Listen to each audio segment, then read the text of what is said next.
मिलनी चाहिए, आप अपने आप को सजा ना दें।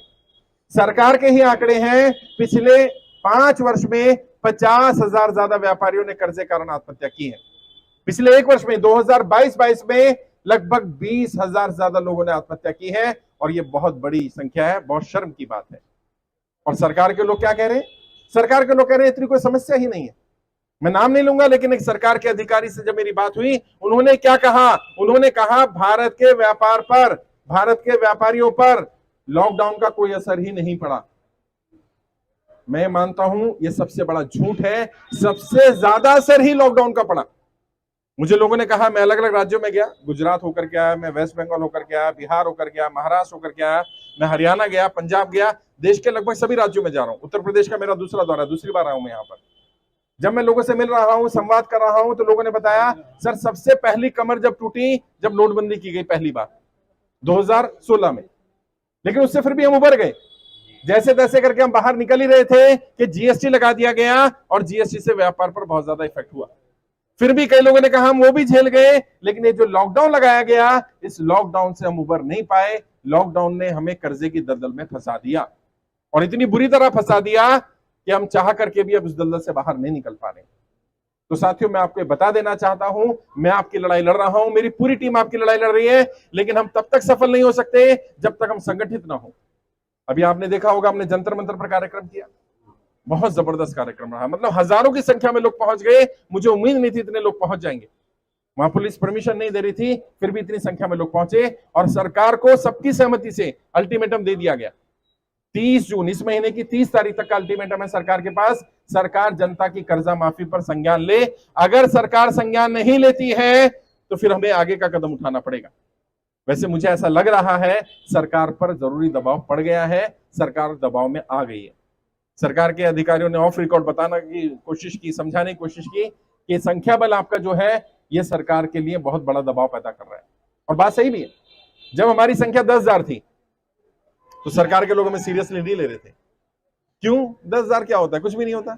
अच्छा, जब संख्या 20,000 हुई तो अब थोड़ा सीरियसली लेना शुरू करा। संख्या और बढ़कर 50,000 हो गई, दबाव पड़ना शुरू हो गया। संख्या 1 लाख हुई, अब उन्होंने हमें जवाब देने शुरू कर दिए, और आज की डेट में 3,60,000 ज्यादा लोग हमारे साथ कर्जा मुक्ति अभियान में जुड़ चुके हैं। और मैंने बार बार कहा है, सोचिए जिस दिन 1 करोड़ लोग हो जाएंगे उस दिन क्या होगा।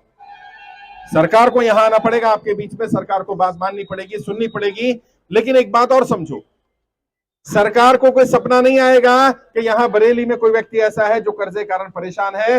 बड़े उद्योगपतियों का सरकार क्यों राहत दे देती है, क्यों मदद पहुंच जाती है? क्योंकि उनकी जानकारी सरकार के पास पहुंच जाती है, उनकी अप्रोच होती है, उनकी जानकारी देने के बहुत सारे माध्यम होते हैं। आम इंसान की जानकारी सरकार तक पहुंचाने का कोई माध्यम नहीं है। इसलिए मैंने तय किया, सबसे पहले लोगों के बीच जाया जाए और उनके फॉर्म भरवाए जाए, उनकी जानकारी सरकार को दो। कम से कम सरकार को पता तो चले कितने ज्यादा लोग परेशान हैं। और यकीन मानिए, जो संख्या है ना अभी हमारे साथ 3.5 लाख, 3,60,000 है, ये तो कुछ भी नहीं है, करोड़ों लोग परेशान हैं। मुझे कई लोगों ने बताया कि सर परेशानी तो बहुत ज्यादा है, लेकिन समस्या ये है मैं सामने नहीं आना चाहता। यहां भी बहुत सारे, आपको पता है बरेली में कितने लोग जुड़े हुए हैं? लगभग 4,000 ज्यादा लोग बरेली में हमारे साथ जुड़े हुए हैं, लेकिन यहां नहीं आ रहे। डर है, शर्म है, झिझक है। मैं समझ सकता हूं, क्योंकि कर्जा क्या है? कर्जा एक ऐसी बीमारी है, एक ऐसी समस्या है कि सहा भी ना जाए और कहा भी ना जाए। किसको कहें? और किसी अपने को, रिश्तेदार को तो बता ही नहीं सकते। अगर किसी अपने को पता चल गया कि आज इस व्यक्ति की स्थिति अच्छी नहीं है, मैं विश्वास के साथ कह रहा हूं वो आपका साथ नहीं देगा। लोग दूरी बना लेते हैं, लोग कहते हैं यार ये तो व्यक्ति खराब हो गया है, तो बर्बाद हो गया, इसके पास तो कुछ बचा ही नहीं है। उस स्थिति में, उस परिस्थिति में जब व्यक्ति को सबसे ज्यादा सपोर्ट की जरूरत है, सबसे ज्यादा सहारे की जरूरत है, उस समय कोई है ही नहीं। मैंने तय किया मैं उन लोगों का सहारा बनूंगा। मैंने तय किया मैं उन लोगों के साथ खड़ा होऊंगा, मैं आपकी आवाज बनूंगा। और मैं अपने ऊपर कर्जा नहीं, मैं अपनी लड़ाई नहीं लड़ रहा। ये राजीव जी है, राष्ट्रीय अध्यक्ष कर्जा मुक्ति अभियान के, उनके ऊपर कोई कर्जा नहीं है। हरप्रीत सिंह सैनी भारतीय जी, ये राष्ट्रीय उपाध्यक्ष, इनके ऊपर कोई कर्जा नहीं है।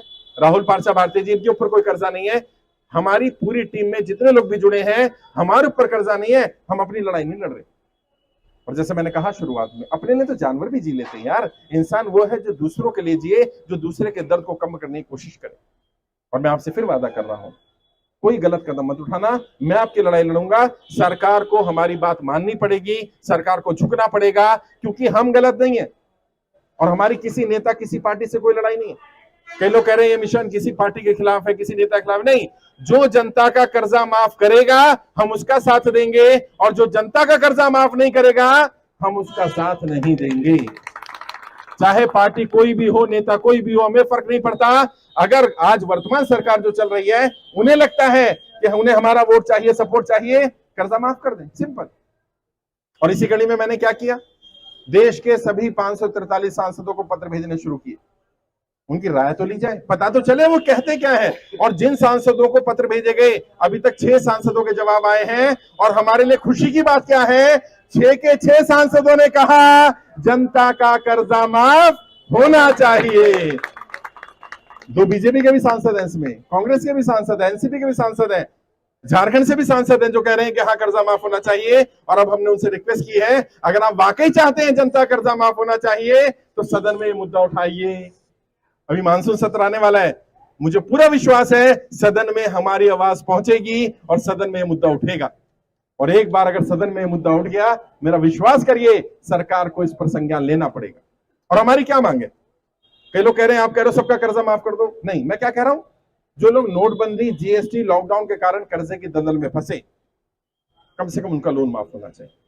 जिनका कोई कमाने वाला नहीं रहा, मेरे साथ कल भी मैंने लाइव आकर के बताया, एक लेडी आई, छोटे छोटे बच्चे हैं और बैंक प्रॉपर्टी कब्जा करना चाह रहा है, हस्बैंड एक्सपायर कर गए, उन्होंने लोन लिया था, अब उन बच्चों के सर से छत छीनी जा रही है, पिता का साया तो चला गया, मदद तो हम क्या करें, हम उस परिवार को बेघर करना चाहते हैं। और मैं आपसे पूछना चाहता हूं, क्या ऐसे बच्चों का कर्जा माफ हो जाना चाहिए कि नहीं हो जाना चाहिए? कम से कम सबसे पहले तो उनका ही माफ हो जाना चाहिए। तो नोटबंदी, जीएसटी, लॉकडाउन कारण जिनका व्यापार बंद हुआ, जिनकी नौकरियां छूटी, उनका लोन माफ होना चाहिए। जो कमाने वाला नहीं बचा उनका लोन माफ होना चाहिए। और जिनका लोन सरकार माफ ना कर सके उन्हें कम से कम 2 वर्ष का समय दिया जाए। ना इंटरेस्ट लगेगा, ना पेनल्टी लगेगी, ना सरचार्ज लगेगा, 2 वर्ष का समय दे दे सरकार। मेरा विश्वास करिए ज्यादातर लोग जिनसे मैं बात करता हूं, और मैं आपसे भी अगर पूछूंगा कि अगर 2 वर्ष का समय सरकार दे दे तो क्या हम समस्या से बाहर निकल सकते हैं कि नहीं निकल सकते? ज्यादातर लोग निकल जाएंगे। अभी मैं सुबह मुरादाबाद में था, एक व्यापारी आए, लगभग 12-13 करोड़ रुपए का लोन है उनके ऊपर, और उनकी सारी प्रॉपर्टी मॉर्गेज है। क्योंकि प्रॉपर्टी की वैल्यू 25-30 करोड़ रुपए है तो बैंक सेटलमेंट करने को तैयार नहीं, प्रॉपर्टी पे कब्जा करना चाहता है, क्योंकि उसकी निगाह प्रॉपर्टी पर है। आम इंसानों की प्रॉपर्टी औने पौने दामों में खरीद लो और फिर बड़े लोगों को बेच दो, ये चलने वाला नहीं है साहब। और सरकार को तय करना पड़ेगा, सरकार चाहे कोई भी हो, नेता कोई भी हो, वो तुम्हें धर्म के नाम पर लड़ाएंगे, जाति के नाम पर लड़ाएंगे, तुम एक ही जगह अड़े रहना, कर्जा।